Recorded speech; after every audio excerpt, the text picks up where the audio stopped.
What's up, tribe? How you guys doing? Go ahead and hit that subscribe button, and I hope you like this video. Well, listen, y'all. The plot continues to thicken.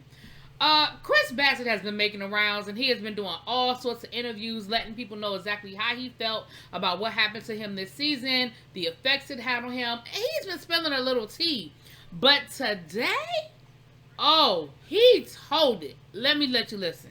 That no one knows about. Well, Candace knows, and a few other people now know. I got a very random, anonymous DM in November from somebody, and again, we all get DMs from people, and it's tough to decipher what's real, what's not. I did not believe this DM whatsoever. But it said that there was a producer on our show that paid money to Giselle and Ashley to say at the reunion that when I was in that room with Giselle, I grabbed my penis, and that I actually said more to Ashley to try and get her to go to the hotel. Again, I didn't think anything of it. Leading up to the reunion, Giselle was doing several interviews to which she said, I'm not holding back. There's more to the story. I'm going to say everything. So now I'm starting to remember this DM, and I start to have some concerns. So the day of the reunion, usually the husbands, we don't have a call time till like 2 or 3 or later, but the ladies are there like 6 a.m. I go down there in the morning. I meet with some executives. I show them this DM. I say, listen, I don't believe this. I don't want to believe this. I just want to make you aware because I am concerned with some of the things that have been said leading up to the reunion. All of them assured me, this is nothing, no way. There's no way this happened. We would have heard about this. Giselle loves the show too much. This cannot be real. I said, good. I'm glad you feel that way. Makes me feel better because I feel that way. And I really didn't think anything of it until we filmed the reunion. And I don't remember if they showed this or not. But as I'm talking to Giselle and trying to get her to explain what it actually was that I did, Ashley leans over and says, well, Giselle, was it maybe his posture, or did he, like, his body language? Did he say something? Pew, pew, pew, pew, pew, pew. Red flags.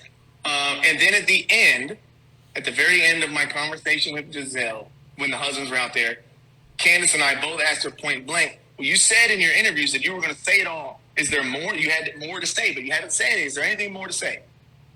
And she sat there, she's like, I got nothing right now.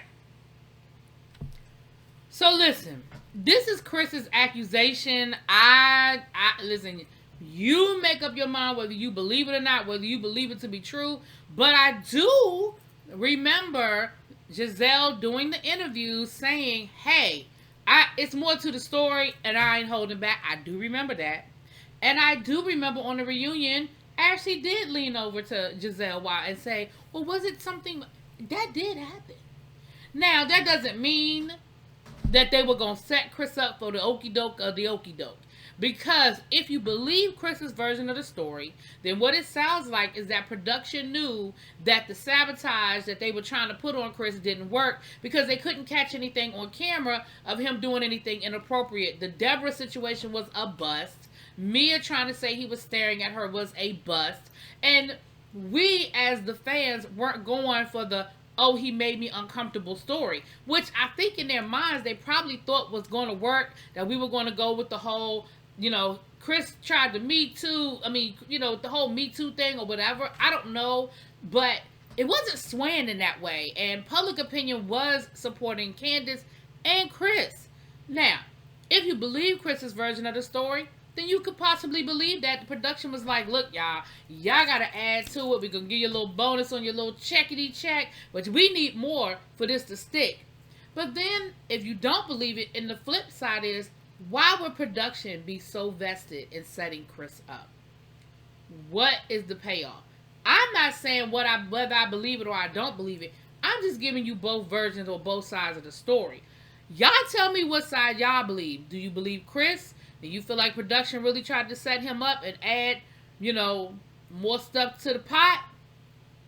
Or do you feel like this is a little too much, Chris? I think you need to go sit down somewhere, stop talking so much. You're going to get your wife fired. I don't know. Y'all let me know what y'all think, though, and I'll talk to y'all later. Peace.